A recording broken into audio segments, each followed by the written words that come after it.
What's going on, YouTube? This is just gonna be a quick video showing you how to fix or just basically patch an air leak on the passenger side seat. So we removed this brace that goes across.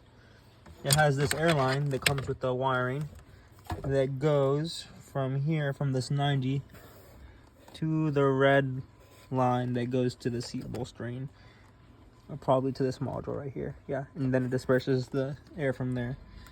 So instead of replacing the line, I just put a vacuum cap on it right now.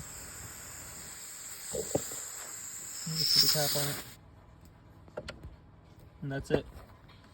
Now you don't gotta spend $500 or however much it is to replace this assembly, because I doubt they just sell the line as it is. And I got that vacuum cap from this Dorman set. It's just this one right here, this 530 seconds.